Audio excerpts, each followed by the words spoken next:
We'll talk to Ray about that and more as we welcome the Pro Football Hall of Famer Ray Didinger. Ray Diddy, good morning, sir. Good morning, Joe. How are you? Just fantastic, Ray. Always better when we talk to you. Always better after a win. A win, Ray, which I felt was a great win, although I've heard a certain degree of negative calls after the game downplay it because of how bad the offense was in the second half. Let's just start with this. Are you with me that it was a great win? Yes, with an asterisk. I think that you can't ignore the fact that your quarterback didn't complete a pass in the whole second half. Yeah, I know. I mean, putting all that aside. How big a deal is it, Ray, that we were outgained? It was 331 yards for the Bills, 190 yards for the Eagles. How big a deal is that? I'm not worried about the overall total, but I do think you have to be concerned about the second half. You know, I mean, you can give up 300-plus yards against an offense like that if you can hold them to 12 points. You know, I think that's the thing. But the second half you couldn't get a first down. You couldn't stay on the field, and that's a concern. But I mean, it's sort of characteristic of the way this team has been through long stretches of this year. The offense has been MIA for whole portions of a lot of games. You've managed to win them because your defense has been that good. But to Joe's point about how big a win was this, it's a really big win. It really is. One of the Bills were at home had won like 26 of their last 28. I mean, they just don't lose up there, especially this time of the year. But I mean, to go in there and win that game and to play as well defensively as this team did against a very explosive offense, and to totally basically neutralize the NFL's leading rusher in James Cook the way they did. That was really impressive. I mean, they just had a very good offense, a very explosive offense shut down for the better part of that game until I think they finally just wore down at the end of the game. But even then, when they had to make a big play, they made it. I thought from that standpoint, it was really a big win for this team. It really was. Totally agree. How good is that Bills defense? The Bills defense? Yes, that made our offense look so pedestrian. Yeah. Well, I mean, that's almost like two defenses. I mean, they're and my concern, if I have taken away a concern from this game, it is the fact that going into it, I thought the Eagles could run the ball on these guys. I thought with the way the Eagles had been running the ball lately and some of the things they had shown in their running game lately, sure, that they could go up there and run the ball very effectively against this team. I mean, the Bills coming into this game were giving up an average of 5.5 yards a carry. 5.5 yards a carry. I mean, coming into this game, and you average about 3.5. So that was a little bit surprising to me and a little bit concerning to me. Their secondary is good, and they're one of those sort of dual defenses where I think their run defense ranked 30th in the league and their pass defense ranked in the top 4. So I mean, they're pretty good against the pass, but they had been gashed all year against the run. Yeah. And I really expected the Eagles to go up there and run the ball effectively, and they really struggled to do that. By the way, it's 94 WIP HD1 Philadelphia as we broadcast today from the Tasty Cake studio. Of course, talking to Ray after that Eagles victory in Buffalo. One more game in the regular season. It's Sunday versus Washington. So, Ray, let's get to that as it relates to what we saw. So, when I hear you talk about the run game, my first thought was Dickerson and Juergens, who were very effective last year, have not been this year. Mm-hmm. And I go right to, I'm not playing the starters versus Washington. And if I could put two players at the Mount Rushmore of why, it's Dickerson and Juergens. I know the argument for chasing the 2 seed and trying to win the game with the starters. But I just saw Jaylen Carter be like 3 times better than he had been after he took care of what he had to take care of. So I'm not playing the starters because I want Dickerson and Juergens to have 14 days to go beat whomever in the first round of the playoffs. Agree or disagree? Probably disagree. I think if the Bears had won last night, if the Bears had beaten San Francisco and the number 2 seed was gone, then I'm with you 100%. Then I'm like not playing anybody against Washington. I'm giving everybody a week off. Yeah. But as long as the 2 is in play, I'm going for it. Yeah. I am, because I think it's that big. I really do. I mean, this having the opportunity to play 2 games at home in the playoffs rather than 1, that's worth playing for. I really think so. Could the guys you mentioned use a rest? Sure, they could, but you could say that about probably 75% of the team right now. I mean, it's a long season, and the NFL and Roger Goodell, they just keep making it longer, and that ain't going to change. So yeah, well, Ray, let me push back on you on my reasons why, because I've got 5 things written, or 5 or 6 written down of considerations. Okay. So it starts with this: would the Eagles' backups beat Washington? And I would say probably, but we don't know. I mean, they certainly could lose it, but I think the Eagles' backups probably would beat Washington. Then you get to, will Chicago lose to Detroit? Possibly. Mm-hmm. Then you get to the impact of 14 days off. I think we all would agree that would be a very good impact if the guys could have 14 days off. It's just a matter of whether you want to prioritize it. Then I get to, do I really care who I play in the first round? And my answer there is no. I mean, it is better to play Green Bay, but I don't care enough in that way. And then the question is, would Chicago win their first-round game? And my answer is just about 50-50. I mean, Chicago as a 2 seed, if they get it, versus the 7 seed Green Bay, it wouldn't shock me if Green Bay won that, and then the Eagles could have the second-round home playoff game anyway. I just add the whole ledger up, and it screams to me, don't play the starters. Well, it'll be interesting to see how the team plays it, because they'll weigh everything you just said into the decision. And, I mean, there's a case to be made. I mean, to me, it's not black and white or an easy choice. I mean, there's certainly a case to be made for your side of the argument. But if you go and play your backups in this game, and Detroit knocks off Chicago. Yeah. And you How lose could that you game. live with yourself if that took place? That's why you got to play your starters, Ray. That's a great point. Yeah, I mean, and I think Detroit has a great chance to upset the Bears. I think Detroit is going to make it their mission to, hey, guys, we're not playoff bound. Let's ruin our division rivals' season. Let's mess up their seeding and everything else. They think they got a chance to be big shots this year.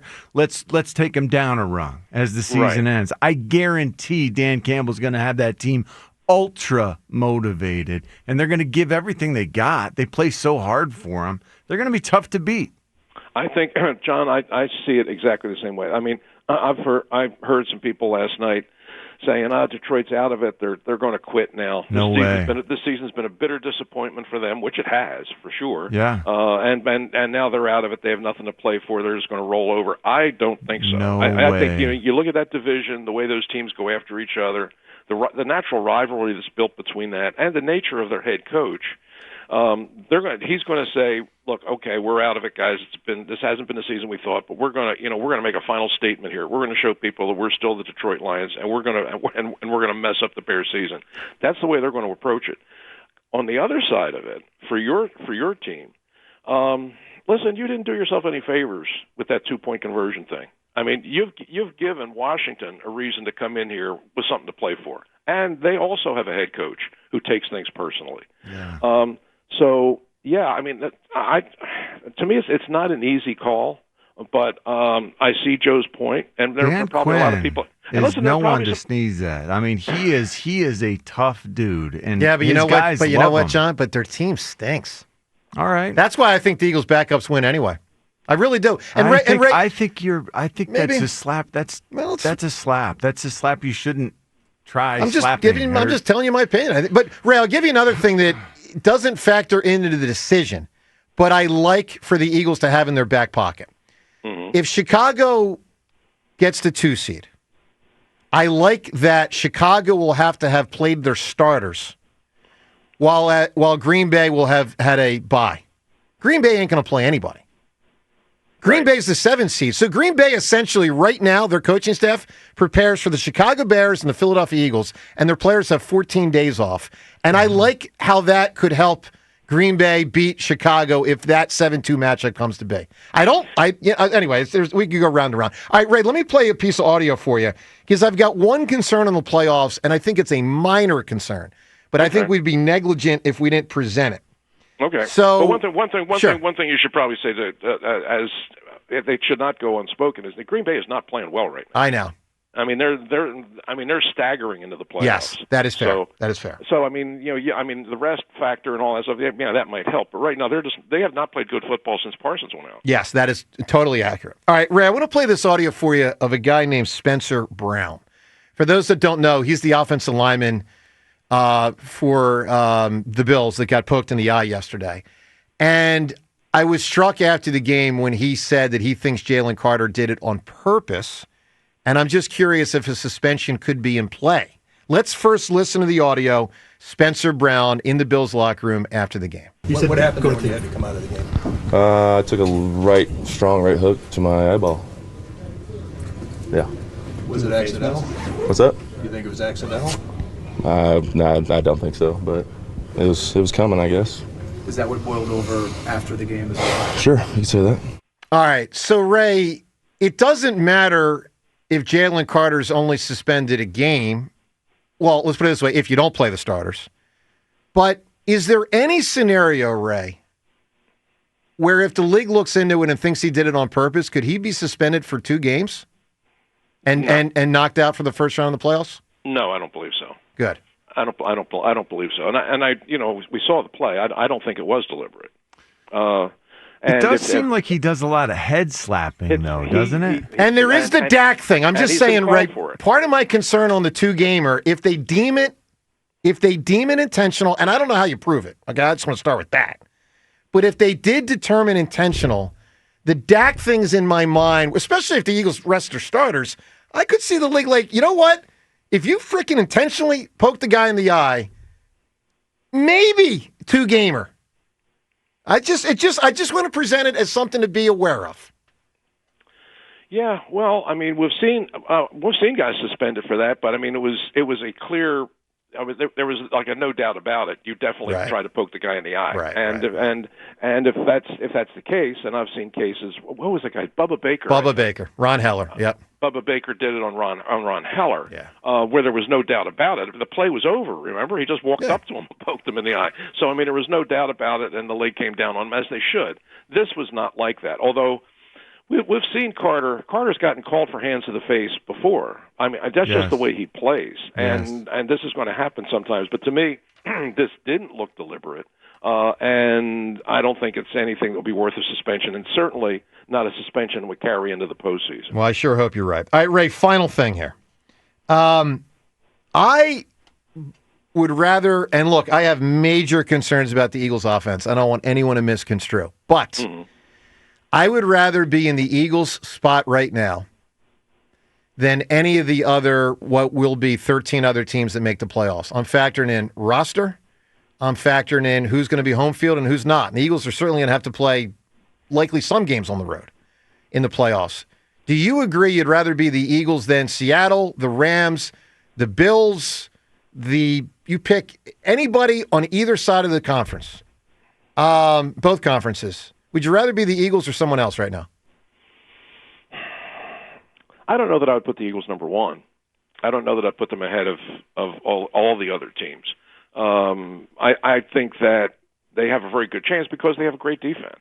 You look at the history of postseason football going all the way back. I mean, great defenses win in the postseason. You need a great defense to win in the postseason. And the Eagles' defense right now they've been that good all year, and they're playing that well right now. But the performance yesterday was really outstanding. I mean, that's the kind of football you have to play to win in the postseason, and they're playing it. The other thing they're doing right now, which nobody's really talking about, but I think is significant, they're not turning the ball over. Everybody knows that, and people talk about that. But they have cut the penalties way back. I mean, we talk about things that have hampered this team all year and hampered the offense specifically. I mean, it's penalty. They have killed themselves with penalties. I mean, in that 3-game losing streak that they had, Dallas, Chicago, the Chargers, in those 3 losses, they had 27 penalties for 200 yards. They had 200 yards of penalties in those 3 games. You know how much that hurt them? Now, since then, among the other things they've done, which is clean up and take away the turnovers, they have cut the penalties way back.